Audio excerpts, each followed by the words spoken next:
अच्छा students, last class में हमने नॉकिंग को डिस्कस किया था और नॉकिंग का टॉपिक हमारा कंप्लीट नहीं हुआ था। नॉकिंग में मैंने आपको बताया था कि नॉकिंग एक शार्प मेटालिक साउंड है जो कि फ्यूल के जलने की वजह से प्रोड्यूस हो रहा है। और मैंने आपको बताया था कि जितना ज़्यादा साउंड प्रोड्यूस होगा मीन्स जितनी ज़्यादा नॉकिंग होगी उतनी ज़्यादा पेट्रोल की क्वालिटी अच्छी नहीं होगी। ठीक है, यहाँ तक हम बात कर चुके थे। फिर उसके बाद मैंने आपको पढ़ाया था कि इस पेट्रोल की क्वालिटी को बेहतर करने के लिए हम दो काम कर सकते हैं, या तो हम उसमें नॉक इनहिबिटर्स डाल सकते हैं और या फिर हम उसके अंदर रिफॉर्मिंग कर सकते हैं। ये दो प्रोसीजर्स के नेम हमने डिस्कस कर लिए थे। फिर इनमें से नॉक इनहिबिटर्स को हमने डिस्कस कर लिया था कि नॉक इनहिबिटर्स ऐसे केमिकल्स होते हैं जो कि नॉकिंग को कम करना शुरू कर देते हैं, जिसकी एक एग्जाम्पल हमने पढ़ी थी टेट्रा इथाइल लेड, जो मैंने आपको बताया था कि आजकल इंडस्ट्री में यूज नहीं होता। जो करंटली यूज हो रहा है वो टोलिन था। फिर उसके बाद सेकंड प्रोसीजर हमारा रह गया था जिसे हम रिफॉर्मिंग ऑफ पेट्रोलियम कहते हैं। तो हम डायरेक्ट रिफॉर्मिंग ऑफ पेट्रोलियम से स्टार्ट कर रहे हैं आज का लेक्चर। ठीक है, स्लाइड हमने कवर कर ली थी कि हम ऑक्टेन नंबर से उसे एक्सप्रेस करते हैं। तो रिफॉर्मिंग क्या होती है, रिफॉर्मिंग देख लें। रिफॉर्मिंग का मतलब होता है एक ऐसा प्रोसेस जिसमें आप एक स्ट्रेट चेन को, एक लॉन्ग चेन को, एक लॉन्ग स्ट्रेट चेन को आप कन्वर्ट कर देते हैं ब्रांच चेन के अंदर। ठीक है, आयोपिक नेमिंग आपने ऑलरेडी पढ़ चुके हैं आप। कभी भी अगर कोई भी आपके पास स्ट्रक्चर है उसके अंदर सारे के सारे जो कार्बन लगे हुए हैं वो सारे के सारे स्ट्रेट लगे हुए हैं और आप उन कार्बन्स को स्ट्रेट से हटा के ऊपर नीचे लगा दें, ब्रांचिंग कर दें, तो ये प्रोसेस किसका नाम, ये प्रोसेस क्या कहलाता है, रिफॉर्मिंग कहलाता है। अगर यही काम आप पेट्रोल के अंदर करेंगे, पेट्रोलियम के अंदर करेंगे, तो आप उसे बोलेंगे रिफॉर्मिंग ऑफ पेट्रोलियम। अच्छा, अब ये काम ऐसे तो होगा नहीं डायरेक्टली, ज़ाहिर है आपको इसके अंदर हाई टेम्परेचर यूज करना पड़ेगा, कुछ कैटलिस्ट यूज करने पड़ेंगे जब ये कन्वर्जन होगी। तो डेफिनेशन देख लेते हैं, the process of conversion of long straight chain of alkanes. एक ऐसा प्रोसेस जिसमें अल्केन की लॉन्ग चेन्स हैं वो कन्वर्ट हो रही हैं into branch chain. Branch chain के अंदर अब एग्जांपल से मैं आपको दिखा देता हूँ। कैटालिटिकली, कैटालिटिकली का मतलब कोई ना कोई कैटलिस्ट भी यूज कर रहे होंगे साथ साथ और at high temperature with reference to petroleum. क्योंकि हम रिफॉर्मिंग पेट्रोलियम की कर रहे हैं इसलिए उन्होंने लिख दिया with reference to petroleum, is known as reforming of petroleum या रिफॉर्मिंग। फॉर एग्जाम्पल, आपके पास एक कंपाउंड है CH3 CH2 और ये CH2 आपके पास 5 टाइम्स है और उसके बाद आपके पास CH3 है। इसका मतलब ये है, मैं यहाँ पे अगर आपको एक्सप्लेन करूँ, आयोपिक नेमिंग आप ऑलरेडी पढ़ चुके हैं। देखें इसे आप ओपन कैसे करेंगे, सबसे पहले आपने लिख दिया CH3, फिर उसके बाद आपके पास CH2 5 टाइम्स है और मैंने आपको बताया था कि जब भी ब्रैकेट के अंदर CH2 होता है तो आप उसे स्ट्रेट जोड़ देते हैं। मीन्स CH2 ये 1 टाइम लिख दिया, ये सेकेंड टाइम, ये थर्ड टाइम, ये फोर्थ टाइम, ये फिफ्थ टाइम। ये आपने CH2 5 दफा लगा दिया। उसके बाद आपके पास क्या है CH3, तो ये हमने CH3 लगा दिया। ठीक है, अच्छा, अब अगर हम इस स्ट्रक्चर को देखें तो यहाँ भी 5 मिस प्रिंटिंग से हुआ है वैसे, क्योंकि इन्होंने इसका नाम एन ऑक्टेन रखा है। एन ऑक्टेन का मतलब है कि टोटल आपके पास 8 कार्बन होने चाहिए। तो यहाँ पे 5 की जगह 6 आएगा। मैं इसे कट करके ठीक कर देता हूँ। यहाँ 5 नहीं है, यहाँ पर जो है वो 6 है, यहाँ पर 6 आएगा। ठीक है, यहाँ पर 6 आने का मतलब है चेन को, अगर इसका नाम वाकई में ऑक्टेन है तो फिर हम इसको ऐसे बनाएंगे। इसका मतलब पहले आप लिख दें CH3 जैसे लिखा हुआ है, फिर CH2 आपके पास 6 टाइम्स है तो ये एक दफा लिख दिया, ये दूसरी दफा लिख दिया, ये तीसरी दफा, ये चौथी दफा, ये पांचवी, ये चौथी दफा, 1 2 3 4 5, पांचवी दफा लिख दिया और ये छठी दफा लिख दिया। और आखिर में आपके पास क्या है CH3। अब ये ऑक्टेन कहलाएगा क्योंकि 8 कार्बन के लिए जो हम प्रीफिक्स यूज करते हैं वो ऑक्ट यूज करते हैं, क्योंकि इनमें सिंगल बॉन्ड है इसलिए एन हो गया तो इसका नाम हो गया ऑक्टेन। अब इसके अलावा भी कुछ प्रीफिक्सेस हैं जो कि यूज होती हैं जिसमें हम iso, n tertiary, butyl, new, covered इस्तेमाल कर रहे होते हैं। ये सारे आहिस्ते आहिस्ते आप सीख लेंगे जैसे जैसे ऑर्गेनिक केमिस्ट्री आगे जाएगी। फिलहाल अभी यहाँ पे एन लिखा हुआ है तो एन का मतलब समझ लीजिए, एन ऑक्टेन का मतलब ये नॉर्मल ऑक्टेन है। एन जहां भी लिखा होगा तो आप समझ जाइएगा कि सारे के सारे कार्बन जो है वो स्ट्रेट अटैच है बस। अगर सारे के सारे कार्बन एक लाइन के अंदर अटैच हैं, स्ट्रेट अटैच हैं, तो उसके नाम के साथ आप एन लगा देते हैं। तो यहाँ पे एन का मतलब है सारे के सारे स्ट्रेट अटैच हैं, ऑक्ट का मतलब 8 कार्बन और एन का मतलब डब सिंगल बॉन्ड। जब हम इसकी क्वालिटी चेक करते हैं तो इसका ऑक्टेन नंबर आता है 0। इस ऑक्टेन नंबर 0 आने का मतलब क्या है, इसकी क्वालिटी बिल्कुल ही पुअर है, क्योंकि मैंने आपको बताया था कि ऑक्टेन नंबर से ही हम नॉकिंग को डिटरमाइन करते हैं। जितना ज्यादा ऑक्टेन नंबर होगा उतनी ज्यादा नॉकिंग कम होगी। अगर आपने पुराना वाला लेक्चर नहीं देखा तो पहले आप वो नॉकिंग का वो वाला लेक्चर देख लें ताकि आपको सारी चीजें क्लियर हो जाए। अच्छा, अब ये जो स्ट्रेट चेन है ये किस में कन्वर्ट होनी शुरू हो जाएगी, ये ब्रांच चेन स्ट्रक्चर में कन्वर्ट होनी शुरू हो जाएगी। जैसे फॉर एग्जांपल मैं यहाँ से सी एच उठा के यहाँ लगा दूं, फिर यहाँ से यहाँ लगा दूं, यहाँ से यहाँ लगा दूं। जैसे इसे देखिए, ये देखें, एक स्ट्रक्चर देखिए, यहाँ पे इन्होंने क्या किया, इन्होंने 3 कार्बन उठा के एक यहाँ लगा दिया, एक यहाँ लगा दिया, एक यहाँ लगा दिया। तो पहले ये जो स्ट्रक्चर आपको नजर आ रहा है ये बिल्कुल स्ट्रेट है, लेकिन यहाँ देखें ये स्ट्रक्चर स्ट्रेट नहीं है, इस पे ब्रांचेस आ गई हैं, इसलिए आप इसे कह रहे हैं ब्रांच चेन स्ट्रक्चर। तो एक ऐसा प्रोसेस जिसमें हम स्ट्रेट चेन से ब्रांच चेन में कन्वर्ट कर देते हैं, ये प्रोसेस कहलाता है रिफॉर्मिंग का। क्योंकि इसके लिए हमें टेम्परेचर भी देना पड़ता है, तो हमने यहाँ पे लिख दिया हाई टेम्परेचर। इसमें हमें कोई ना कोई कैटलिस्ट भी यूज करने पड़ते हैं ताकि रिएक्शन फास्ट हो जाए, इसलिए हमने यहाँ पे कैटालिटिकली भी लिख दिया। और क्योंकि हम काम पेट्रोलियम से रिलेटेड कर रहे थे इसलिए हमने लिख दिया विद रेफरेंस टू पेट्रोलियम। अच्छा, इसका नाम मैं आपको देना नहीं सिखा रहा, इसका नाम देना आपको ऑलरेडी आता ही है। ठीक है, टोटल चेन के अंदर 5 कार्बन है, सेकंड वाले पे 2 दफा लगा हुआ है और फोर्थ वाले पे 1 दफा लगा हुआ है, तो हमने लिख दिया 2,2,4 ट्राई मिथाइल पेंटेन। ये नेमिंग आपको करना आती है। जब हमने इस कंपाउंड से पेट्रोल की क्वालिटी चेक की, या इस कंपाउंड के होते हुए पेट्रोल की क्वालिटी चेक की, तो हमने देखा कि ऑक्टेन नंबर आ रहा था 100। इसका मतलब फ्यूल की क्वालिटी बेहतर हो गई। तो जब भी हम रिफॉर्मिंग करते हैं तो ऑक्टेन नंबर बढ़ जाता है, और अगर ऑक्टेन नंबर बढ़ जाता है इसका मतलब ये है कि फ्यूल की क्वालिटी अच्छी हो रही है। सो अगेन मैं आपको दोबारा एक लाइन में समराइज कर देता हूँ कि जब भी हमें फ्यूल की क्वालिटी अच्छी करनी होती है तो हम 2 काम कर सकते हैं। या तो हम नॉक इनहिबिटर्स डाल दें उसके अंदर, ठीक है, या फिर हम उसका स्ट्रक्चर ही चेंज कर दें। नॉक इनहिबिटर्स की एग्जांपल मैंने आपको पढ़ाई थी टेट्रा इथाइलेट, और आजकल करंटली यूज हो रहा है टोलिन। और रिफॉर्मिंग ऑफ पेट्रोलियम में आपने स्ट्रक्चर ही चेंज कर दिया, आपने सिंपल चेंज से उसे किस में कन्वर्ट कर दिया, ब्रांच चेन के अंदर। कभी भी अगर आप स्ट्रक्चर को ब्रांच चेन के अंदर कन्वर्ट कर देते हैं तो अब वो जगह कम घेरता है लेंथ वाइज, ठीक है। अब कम ही जगह में उतने ज्यादा पार्टिकल्स हैं, इसका मतलब वो जो कंपाउंड है वो डेंस हो गया है, ठीक है। यहाँ देखें, वैसे ही आपके लेवल की नहीं है बात, यहाँ पे देखें, आप देख रहे हैं चेन बड़ी बनी हुई है। यहाँ पे चेन के अंदर बीच के अंदर सिर्फ 5 कार्बन है, इसका मतलब ये चेन कम जगह घेरेगी एज कम्पेयर टू प्रीवियस। अगर ये कम जगह घेर रही है इसका मतलब इसकी डेंसिटी ज्यादा होगी, क्योंकि हर वो चीज जो कि कम जगह घेरती है और उसका मास ज्यादा होता है तो उसे हम कहते हैं डेंस मटेरियल। और अगर वो डेंस मटेरियल है तो वो इतनी आसानी से फ्लोट नहीं करेगा, और जब वो जाके इतनी आसानी से टकराएगा ही नहीं तो जहरी बात है वो शार्प मेटालिक साउंड नहीं आएगा।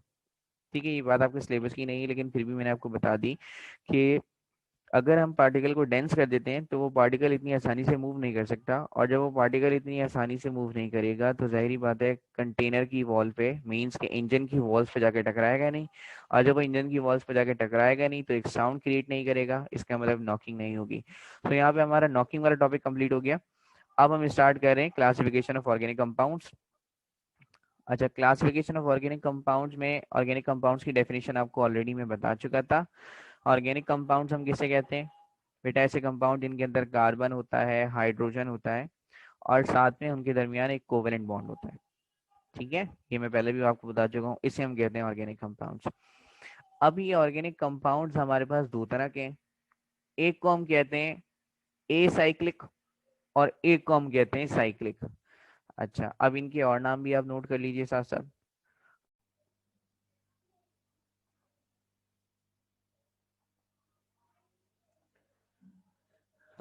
स्टूडेंट्स देखिए, ए साइक्लिक को अगर हम भाई वर्ड पढ़ें तो ए का मतलब होता है नॉट, ठीक है। और साइक्लिक का मतलब कि रिंग स्ट्रक्चर। इसका मतलब एक ऐसा स्ट्रक्चर जो कि रिंग पे कंसिस्ट नहीं करता। इसका मतलब उसका पहला वाला कार्बन उसके आखिरी वाले कार्बन से अटैच नहीं है। इस कंडीशन को हम नाम देते हैं ए साइक्लिक कंडीशन का। इसका मतलब एक ऐसा कंपाउंड आपको नजर आएगा जिसके अंदर रिंग नहीं होगी। अच्छा, अब इसी ए साइक्लिक कंपाउंड्स के और नाम भी हो जाएंगे। इसका मतलब अगर ये रिंग पे कंसिस्ट नहीं करता तो ये ओपन कंपाउंड कहलाएगा। तो ये हो गए ओपन चेन स्ट्रक्चर्स या ओपन चेन ऑर्गेनिक कंपाउंड्स, ठीक है। अच्छा, इसके अलावा इसे हम एलिफेटिक हाइड्रोकार्बन्स भी कहते हैं। एलिफेटिक हाइड्रोकार्बन्स कह लीजिए या फिर एलिफेटिक कंपाउंड्स कह लीजिए। अच्छा, अब इन्हें ओपन चेन स्ट्रक्चर्स क्यों कहते हैं, ये तो बात आपकी समझ आ गई होगी, क्योंकि स्ट्रक्चर के अंदर रिंग्स नहीं है।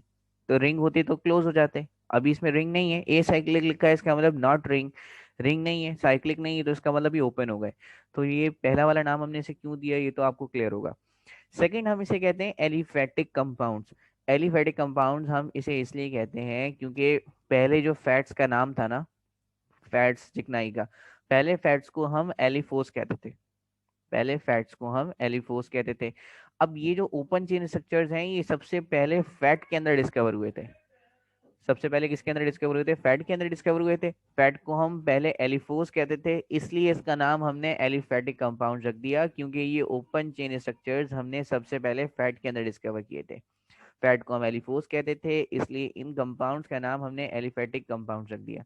तो इसके इस ओपन चेन स्ट्रक्चर्स के, एक तो ओपन चेन स्ट्रक्चर नाम हो गया, एक ए साइक्लिक कंपाउंड नाम हो गया, और एक हम इसे एलिफेटिक कंपाउंड्स भी कहते हैं। ये तीनों बातें आपको मेरे हिसाब से क्लियर होंगी। इसी तरह से सेकंड वाले केस पे आ जाइए। सेकंड वाला केस आपसे क्या कह रहा है, साइक्लिक। साइक्लिक साइक्लिक का मतलब है कि वो कंपाउंड किस फॉर्म में होगा, रिंग लाइक स्ट्रक्चर में होगा। तो हम यहाँ पे लिख देते हैं कि इसके अंदर ये रिंग पे कंसिस्ट होगा। अगर ये रिंग पे कंसिस्ट है तो इसका मतलब ये कंपाउंड ओपन नहीं होगा, ये क्या होंगे, क्लोज चेन कंपाउंड। तो हम यहाँ पे लिख देते हैं क्लोज चेन कंपाउंड, ये क्लोज चेन कंपाउंड होंगे या स्ट्रक्चर्स होंगे। तो ऑर्गेनिक कंपाउंड्स, जितने भी ऑर्गेनिक कंपाउंड्स हैं उनको हम दो पार्ट्स में डिवाइड कर रहे हैं। एक को हम नाम देते हैं एलिसाइक्लिक कंपाउंड्स, जो कि ओपन होते हैं, ठीक है, ओपन स्ट्रक्चर नजर आएगा। अभी तक आपने इतनी सारी आयोपिक नेमिंग के स्ट्रक्चर्स पढ़े हैं, सारे के सारे कंपाउंड्स आपको ओपन नजर आ रहे होंगे, सारे के सारे एलिसाइक्लिक ए साइक्लिक थे। जबकि अगर आपको पास कंपाउंड्स अगर वो क्लोज्ड हो, तो फिर फॉर एग्जाम्पल पहला वाला कार्बन आखिरी वाले कार्बन से अटैच हो, तो इस स्ट्रक्चर को आप किसका नाम देंगे, इस स्ट्रक्चर को आप एलिसाइक्लिक कंपाउंड्स का नाम देंगे, या फिर आप इसे साइक्लिक कंपाउंड्स का नाम देंगे, सॉरी, या फिर आप इसे क्लोज चेन कंपाउंड्स का नाम देंगे। फॉर एग्जाम्पल ओपन चेन का एक स्ट्रक्चर मैं आपके सामने बनाता हूँ। फॉर एग्जाम्पल आपके पास लिखा हुआ है CH3, CH2, CH2, CH3। ये कंपाउंड की चेन आपको बिल्कुल ओपन नजर आ रही है, ठीक है। इसे आप किसका नाम देंगे, इसे आप नाम देंगे ए साइक्लिक का। अच्छा, इसमें क्योंकि कार्बन कितने हैं, 4 हैं, और सारे के सारे स्ट्रेट लगे हुए हैं, इसलिए हम इसका नाम क्या लिख देंगे, इसका हम नाम लिख देंगे एन। मैंने आपको बताया था अगर सारे कार्बन स्ट्रेट हों तो हम एन लगा देते हैं। और टोटल 4 कार्बन है, 4 कार्बन के लिए हम पढ़ते हैं ब्यूट, क्योंकि सिंगल बॉन्ड है इसलिए हम लगा देंगे एन। तो इसका नाम हो गया एन ब्यूटेन। सो एन ब्यूटेन एक एग्जाम्पल है ओपन चेन स्ट्रक्चर की। अगर हम इसके कंपेयर में क्लोज चेन स्ट्रक्चर्स को देखें, फॉर एग्जाम्पल आपके पास लिखा हुआ है CH2,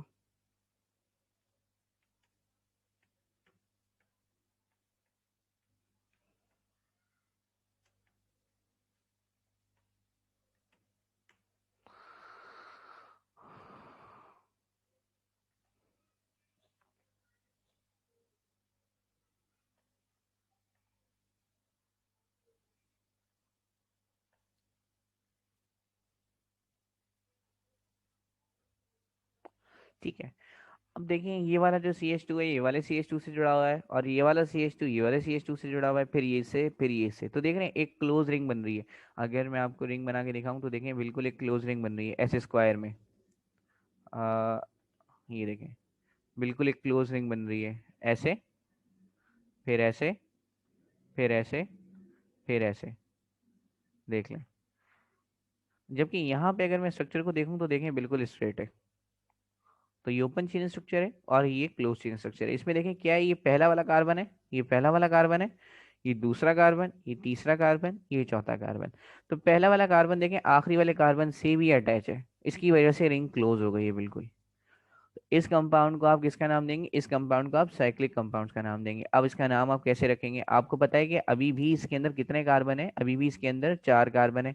तो आप ब्यूटेन तो इसे अभी भी कहेंगे, लेकिन क्योंकि सारे के सारे साइकिल की फॉर्म में, राउंड की फॉर्म में, तो आप इसे कहेंगे साइक्लो, ठीक है। और क्योंकि 4 कार्बन है तो ब्यूट, और सिंगल बॉन्ड है तो एन, तो इसका नाम हो गया साइक्लोब्यूटेन। तो अगर कहीं पे लिखा हुआ है एन ब्यूटेन, समझ जाएगा कि वो ओपन चेन स्ट्रक्चर की बात हो रही है। और अगर कहीं पे लिखा हुआ है साइक्लोब्यूटेन, तो समझ जाएगा कि ये क्लोज चेन स्ट्रक्चर की बात हो रही है। मेरे हिसाब से यहाँ तक आपको समझ आ गया होगा कि ऑर्गेनिक कंपाउंड्स की दो तरह के होते हैं, एक ओपन चेन स्ट्रक्चर और एक क्लोज चेन स्ट्रक्चर। अब इनको हम बाय डेफिनेशन देख लेते हैं जल्दी से।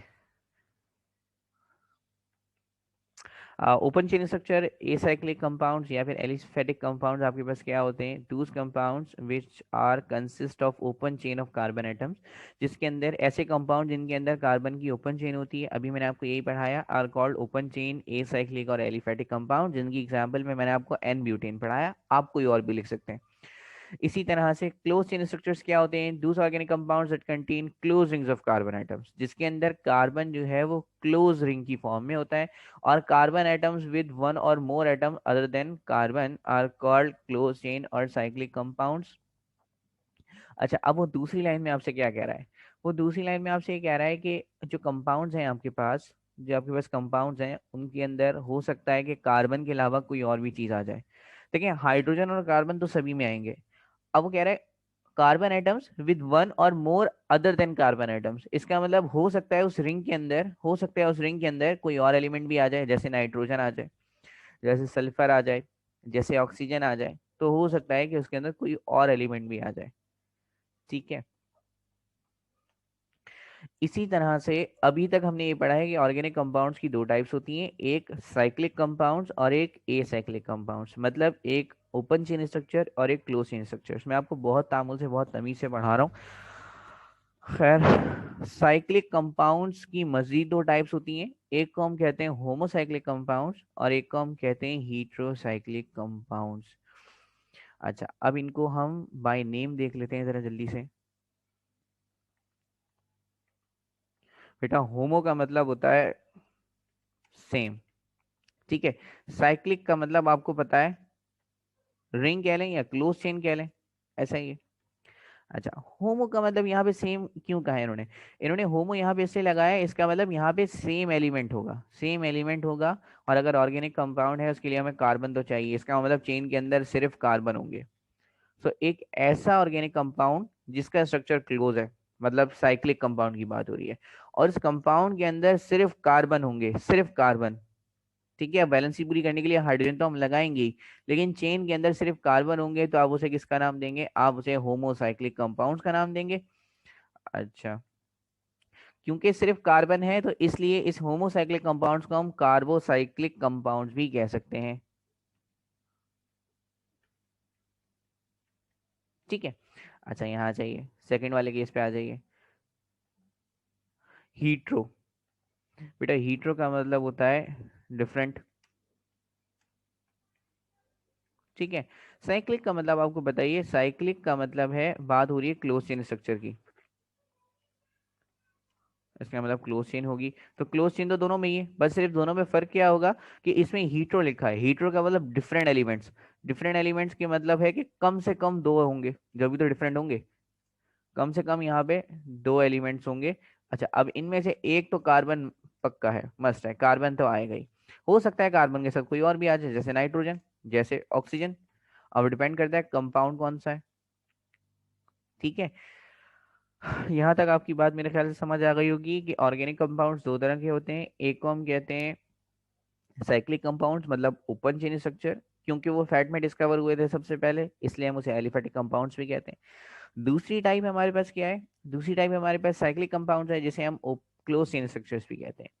फिर क्लोज चेन स्ट्रक्चर्स की मजीद दो टाइप्स हैं, एक होमोसाइक्लिक या कार्बोसाइक्लिक, और दूसरी हमारे पास कहलाती है हीट्रोसाइक्लिक। बेटा होमोसाइक्लिक या कार्बोसाइक्लिक ऐसे क्लोज चेन कंपाउंड होते हैं जिनकी चेन के अंदर सिर्फ कार्बन आते हैं, और आप ये कह लें कि वैलेंसी को जस्टिफाई करने के लिए हम हाइड्रोजन भी लगा देते हैं। और हीट्रोसाइक्लिक कंपाउंड्स के अंदर कार्बन और हाइड्रोजन के अलावा भी अगर कोई एलिमेंट है, जैसे नाइट्रोजन, जैसे ऑक्सीजन, जैसे सल्फर, जैसे कोई और भी अगर आ रहा है, तो फिर आप उसे किसका नाम देंगे, हीट्रोसाइक्लिक कंपाउंड्स का। ठीक है, अच्छा, फॉर एग्जाम्पल, फॉर एग्जाम्पल अगर मैं कंपाउंड बनाऊं, मैं कोशिश करता हूँ यहाँ पे आपके लिए ड्रॉ करने की।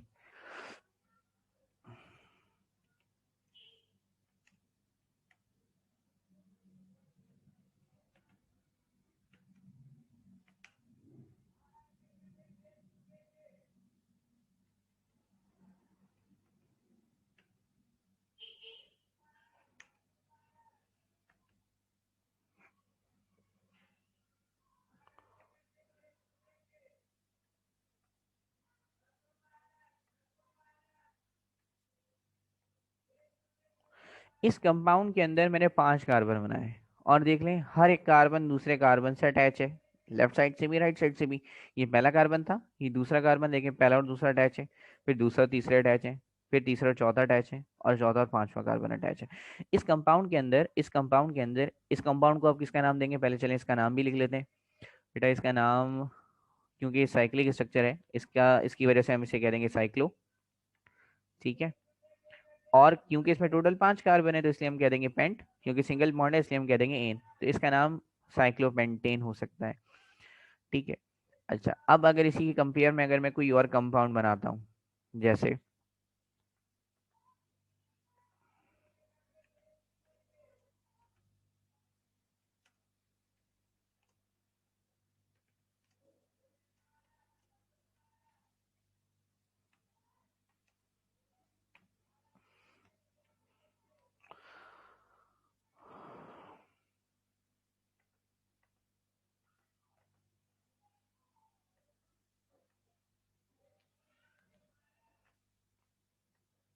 ये ऑक्सीजन कहाँ निकल गया, ऑक्सीजन तो कहीं और ही चला गया। खैर, दोबारा लेते हैं इस ऑक्सीजन को, पूरा कंपाउंड ही दोबारा लिखना पड़ेगा मुझे।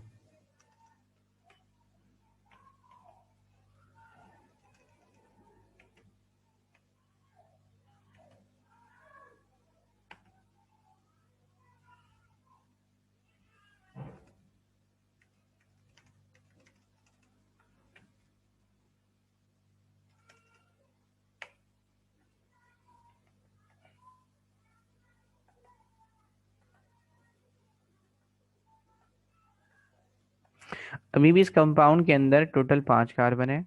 अगर आप सॉरी, इस कंपाउंड के अंदर अभी भी 5 तरह के स्ट्रक्चर्स हैं, एक CH2, एक CH2, एक CH2, एक CH2 और एक O। पहले इस O की जगह CH2 था। अब यहाँ अगर आप रिंग को देखें तो इस रिंग के अंदर कार्बन और हाइड्रोजन तो हैं, लेकिन कार्बन और हाइड्रोजन के साथ साथ ऑक्सीजन भी आ रहा है। अच्छा, हाइड्रोजन मैं आपको सिर्फ समझाने के लिए कह रहा हूँ, हाइड्रोजन रिंग के अंदर होता नहीं है, हाइड्रोजन रिंग से बाहर होता है, वो एक अलग केमिस्ट्री है, इंशाल्लाह चैप्टर 7 में डिस्कस करेंगे। ये जो आपके पास ऑक्सीजन देखें, अब एक और एलिमेंट भी आपके पास आ रहा है ऑक्सीजन, इसका मतलब अब ये का होमोसाइक्लिक या फिर कार्बोसाइक्लिक कंपाउंड नहीं है, क्योंकि इसके अंदर सिर्फ एक तरह के एलिमेंट्स नहीं है, इस रिंग के अंदर ऑक्सीजन भी अपना रोल प्ले करेगा। और इस कंपाउंड का हम नाम देते हैं फ्यूरान का, इस कंपाउंड का हम नाम देते हैं फ्यूरान का। ठीक है। अच्छा, ये आईपिक नेमिंग नहीं है, इसका जनरल नेम है। इसके अलावा एक चीज़ आप और देख लीजिए जो मैं आपको सिखाना चाह रहा हूँ। फॉर एग्जाम्पल, अगर इस कंपाउंड को आपने बनाना है ना, तो आप इस कंपाउंड को ऐसे भी बना सकते हैं। ये मैंने एक स्ट्रेट चेन लगा दी। ठीक है। फिर उसके बाद मैंने एक ऐसे लाइन लगा दी, फिर मैंने एक ऐसे लाइन लगा दी, फिर उसके बाद मैंने एक ऐसे लाइन लगा दी, और फिर मैंने एक ऐसे लाइन लगा दी। देख रहे हैं। अच्छा, ऑर्गेनिक कंपाउंड्स के अंदर अगर हमारे पास कार्बन और हाइड्रोजन होते हैं, सिर्फ कार्बन और हाइड्रोजन, तो फिर हम उस स्ट्रक्चर को ऐसे भी बना सकते हैं। अच्छा, इस हर एक कॉर्नर का मतलब ना, देखें यहाँ पे कॉर्नर है, कॉर्नर नजर आ रहा है, इस कॉर्नर का मतलब यहाँ पे कार्बन है। ये देखें, यहाँ भी कॉर्नर है, इस कॉर्नर का मतलब यहाँ हाइड्रोजन है। यहाँ देखें, यहाँ भी कॉर्नर, ये मैं आपकी बेस बना रहा हूँ, इसको कोशिश करिएगा कि इसे अच्छे से समझ लें इस चीज़ को, ये आपको आगे बहुत काम आएगी स्ट्रक्चर्स बनाने में, जब आप खासतौर पे ग्रेजुएशन की केमिस्ट्री पढ़ रहे होंगे। तो देखें, यहाँ भी आपके पास एक कॉर्नर है, ऐसा ही है, यहाँ कोई कॉर्नर है, बीच में कोई कॉर्नर नहीं है, तो इसका मतलब यहाँ कोई कार्बन नहीं है। और देखें, एक कॉर्नर आपको यहाँ नजर आ रहा है, तो जहां जहां आपको जंक्शन नजर आएगी, आप समझ जाइएगा कि वहां वहां पे कार्बन है। तो ऑर्गेनिक कंपाउंड्स को ड्रॉ करने का एक तरीका ये भी है कि जहां जहां कार्बन होता है वहां पे हम एक कॉर्नर शो कर देते हैं। देखें, ये CH2 है, मैंने यहाँ पे कॉर्नर शो किया, फिर CH2 था, मैंने एक और कॉर्नर शो किया, फिर CH2 था, ये देखें ये रहा कॉर्नर, फिर CH2 था, ये कॉर्नर आ गया, फिर यहाँ CH2 था, एक और कॉर्नर आ गया। अब अगर इसको मैं इस शेप में बनाने की कोशिश करूँ तो मैं इसे कैसे बना सकता हूँ। ये मैंने एक ऐसे लाइन लगा दी सिंपल, उसके बाद एक लाइन मैंने ऐसे लगा दी, फिर एक लाइन मैंने ऐसे लगा दी,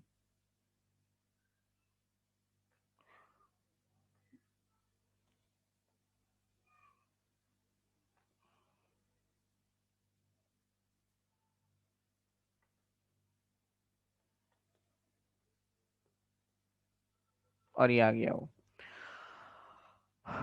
अब देख लीजिए कॉर्नर कहाँ कहाँ पर हैं आपके पास। टोटल हमें 4 कॉर्नर्स बनाने देखिए, क्योंकि 4 ही कार्बन है। ये देख रहे हैं यहाँ पे कोई चीज मिल रही है, देख रहे हैं, ये कॉर्नर हो गया, ये कॉर्नर हो गया।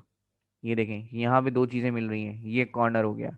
यहाँ 2 चीजें मिल रही हैं, ये कॉर्नर हो गया।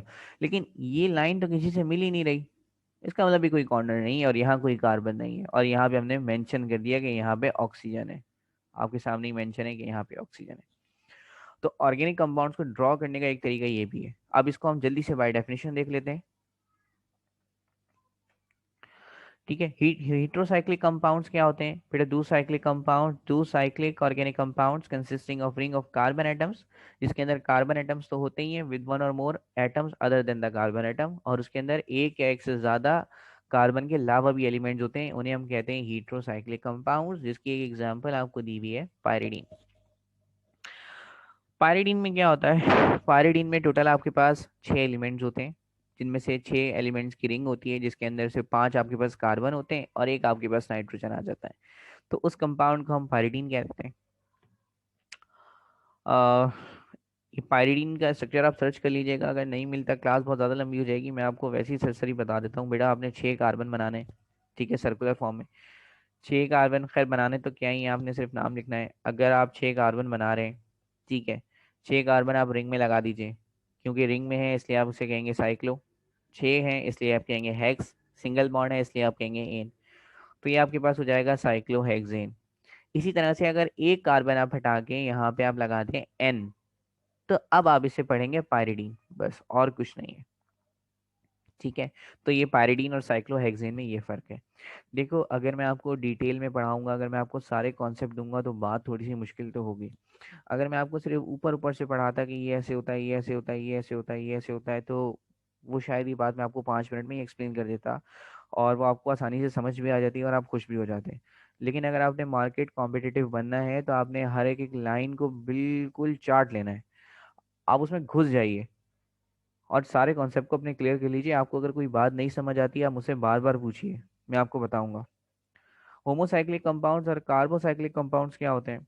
दो cyclic compounds, organic compounds containing ring of carbon atoms only are called homocyclic और कार्बोसाइक्लिक कंपाउंड्स। बेटा ऐसे कंपाउंड जिनके अंदर सिर्फ कार्बन ही होता है चेन के अंदर, उसे हम कहते हैं होमोसाइक्लिक या फिर कार्बोसाइक्लिक कंपाउंड्स।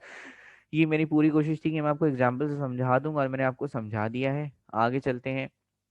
अभी तक हमने ये पढ़ा है कि ऑर्गेनिक कंपाउंड्स की 2 टाइप्स होती हैं, एक ओपन चेन, एक क्लोज चेन। बेटा ओपन चेन को ए साइक्लिक या एलिफेटिक भी कहते हैं, क्लोज चेन को हम साइक्लिक कहते हैं।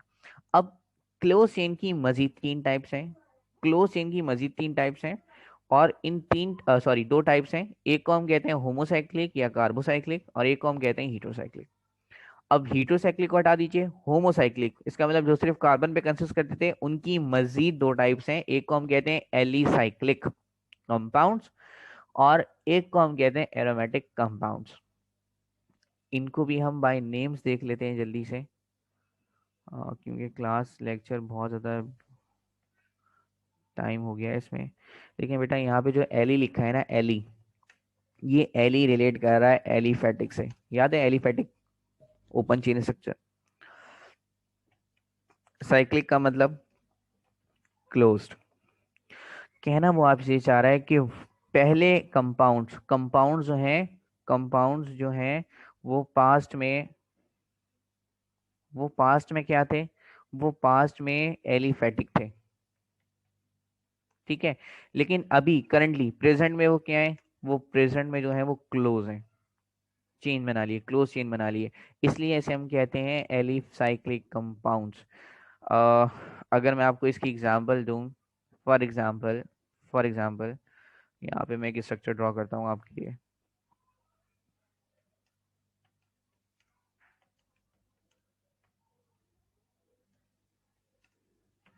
ये देख रहे हैं, ये एक ओपन चेन स्ट्रक्चर है, इसका नाम क्या होगा? टोटल कार्बन आपके पास कितने हैं? 4 हैं। तो बेटा इसके लिए आप, क्योंकि सीधे लगे हुए हैं इसलिए आप एन लिख देंगे। ये एन आईपिक नेमिंग का पार्ट नहीं है, इसलिए मैंने आपको वहां नहीं सिखाया था। सो एन ब्यूट, टोटल कार्बन कितने हैं? 4, तो इसलिए हम लिख देते हैं एन ब्यूट। सिंगल बॉन्ड है इसलिए हम लिख देंगे ब्यूटेन। तो बेटा ये एक ओपन चेन स्ट्रक्चर है, इसका मतलब ये क्या हो गया? ये एक एलिफेटिक कंपाउंड है, ये एक एलिफेटिक कंपाउंड है। अब इस एलिफेटिक कंपाउंड को थोड़ा सा चेंज कर दें।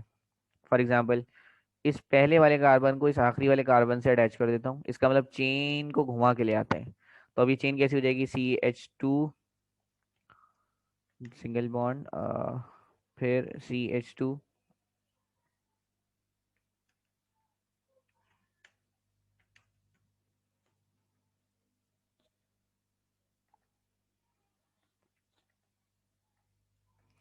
अब आपने चेन को क्लोज कर दिया। तो पहले कभी ये ओपन चेन स्ट्रक्चर हुआ करता था, लेकिन आपने इसे क्लोज कर दिया।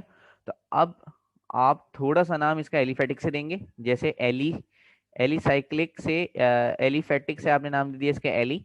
और क्योंकि अब ये क्लोज हो गया है तो आप इसे क्या कह देंगे, साइक्लिक। तो बेटा इस कंपाउंड को इसलिए हम एलिसाइक्लिक कंपाउंड्स कहते हैं कि पहले वो नॉर्मल कंपाउंड्स थे, अब मतलब वो एलिफेटिक थे, अब आपने उन्हें क्लोज कर दिया, इसलिए हम इसे एलिसाइक्लिक का नाम दे देते हैं। यहाँ तक बात समझ आई? अच्छा, एक और बात मैं आपको बता दूं, जो आपने पढ़ी थी ना, a cyclic compounds open chain structure, वो तीन तरह के होते हैं, एक अल्केन्स, एक अल्कीन्स और एक अल्काइंस। सिलेबस पे नहीं है, वैसे ही मैंने आपको बता दिया कि अगर सिंगल बॉन्ड होता है तो उसे हम अल्कीन कहते हैं, अगर डबल बॉन्ड होता है तो उसे हम अल्कीन कहते हैं, और अगर ट्रिपल बॉन्ड होता है तो उसे हम अल्काइन कहते हैं। एरोमेटिक कंपाउंड्स क्या होते हैं? अच्छा देखें, एरोमेटिक कंपाउंड्स यहाँ पे आपके सिलेबस में थोड़ी सी गलती है। एक हमारे पास कंपाउंड्स कहलाते हैं बेंजोइडल, और एक हमारे पास कंपाउंड कहलाते हैं नॉन बेंजोइडल। वो बात अभी आपको इतनी अच्छे से क्लियर नहीं होगी, ये एक बहुत अलग से वास्ट टॉपिक है और इस पर काफ़ी डिबेट भी हो चुकी है। इसके लिए एक हक्कल रूल आता है, फेडरल बोर्ड का टॉपिक है। जब आप एम के टी कैट की तैयारी करेंगे तो वो हक्कल रूल भी आपको पढ़ाया जाएगा, क्योंकि पेपर में आपने एरोमेटिसिटी निकालनी होती है। तो हक्कल रूल भी आपने पढ़ना पड़ेगा, उसी से हम पता लगाते हैं कंपाउंड एरोमेटिक है या कंपाउंड एरोमेटिक नहीं है। अभी के लिए बस आप इतना याद रख लीजिए, ये भी फिर भी मैं आपको बहुत ज़्यादा बता रहा हूँ कि एरोमेटिक, एरोमेटिक निकला है एरोमा से। बेटा एरोमा का मतलब होता है स्मेल, खुशबू। तो वो कंपाउंड जिनमें से खुशबू आती थी उसे हमने नाम दे दिया था एरोमेटिक कंपाउंड्स का। लेकिन इसकी डेफिनेशन हमने ये लिखी है कि हर वो कंपाउंड जिसके अंदर हमें बेंजीन रिंग मिलेगी, हर वो कंपाउंड जिसके अंदर बेंजीन रिंग प्रेजेंट होगी, वो कंपाउंड कहलाएगा एरोमेटिक। जबकि ये बात सरासर गलत है, लेकिन क्योंकि सिलेबस में ये लिखा है, मजबूरी है, हमें पेपर में यही लिख के आना पड़ेगा। हर वो कंपाउंड जिसके अंदर बेंजीन की रिंग प्रेजेंट होती है वो कंपाउंड एरोमेटिक होता है। जबकि ऐसा नहीं है, जरूरी नहीं है उसके अंदर बेंजीन की रिंग हो, जरूरी ऐसा भी हो सकता है कि उसके अंदर कोई और सी रिंग हो। ठीक है। अगर हम फ्यूरान की बात करते हैं, जो स्ट्रक्चर मैंने अभी आपके सामने बनाया, फ्यूरान एक एरोमेटिक कंपाउंड है, उसके अंदर एरोमेटिसिटी होती है, लेकिन स्टिल उसे हम यही कह रहे हैं कि ये एक क्या कहते हैं आपके सिलेबस के अकॉर्डिंगली कि एक ऑर्गेनिक कंपाउंड नहीं है, जबकि ये गलत है, ये कॉन्सेप्ट गलत है। लेकिन पेपर में आपने यही लिख के आना है। ठीक है, खासतौर पर जब मैं एम के डी गेट पढ़ा रहा होता हूँ तो इस बात को मैं और अच्छे से बताता हूँ कि हक्कल रूल को कैसे अप्लाई करेंगे, क्या करना चाहिए क्या नहीं करना चाहिए। सो अगर कभी आपने मुझसे एम के डी केट में केमिस्ट्री पढ़ी तो फिर मैं वहाँ पे आपको इंशाल्लाह एक्सप्लेन करूंगा इसे। तो बेंजीन की रिंग अगर प्रेजेंट होती है तो वो एरोमेटिक है। ठीक है, मैं आपको बता रहा हूँ कि ये गलत है, लेकिन अब मजबूरी है, हमें एग्जाम के अंदर यही लिख के आना पड़ेगा। लेकिन हमें एटलीस्ट इतनी बात पता होनी चाहिए कि हम जो पढ़ रहे हैं वो गलत है और अब सही यही है। ठीक है, तो ये गलत कॉन्सेप्ट है। तो अगर बेंजीन की रिंग प्रेजेंट होगी तो आप उसे बोलेंगे कि वो एरोमेटिक है, और अगर बेंजीन की रिंग प्रेजेंट नहीं है तो आप उसे बोलेंगे कि वो एरोमेटिक नहीं है। जबकि ऐसा होता नहीं है। एरोमेटिक की भी दो टाइप्स होती हैं, एक बेंजोइडल होती है और एक नॉन बेंजोइडल होती है। बेंजोइडल में बेंजीन होता है, नॉन बेंजोइडल में बेंजीन नहीं होता। अब बेंजीन रिंग क्या होती है बेटा, उसे भी देख लीजिए, बस फिर हम यहाँ पे क्लास एंड कर देते हैं। अगर आपके पास टोटल कार्बन कितने हैं, 6 है। मैंने बताया था हर एक कॉर्नर का मतलब कार्बन है।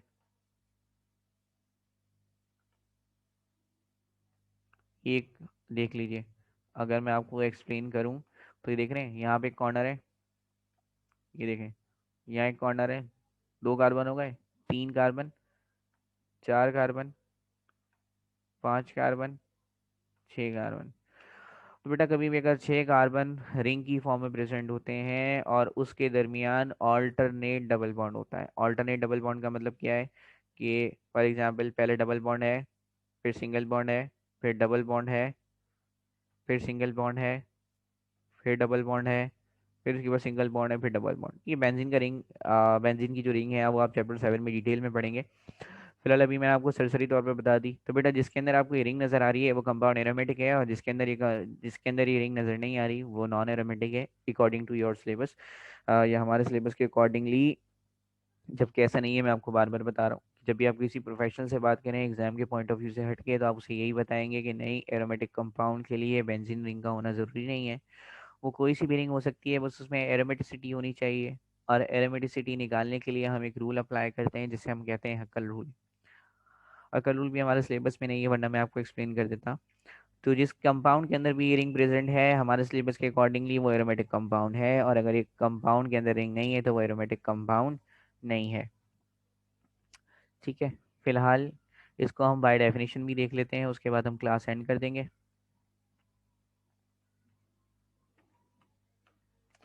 एलिसाइक्लिक कंपाउंड्स क्या है? Those homocyclic organic compounds which are consisting of non benzenoid structure are called as alicyclic compounds. जिनके अंदर ये देखें, ये भी बहुत अजीब सा लिखा हुआ है इन लोगों ने, लेकिन अब मजबूरी एग्जाम के अंदर हमें यही लिखना है।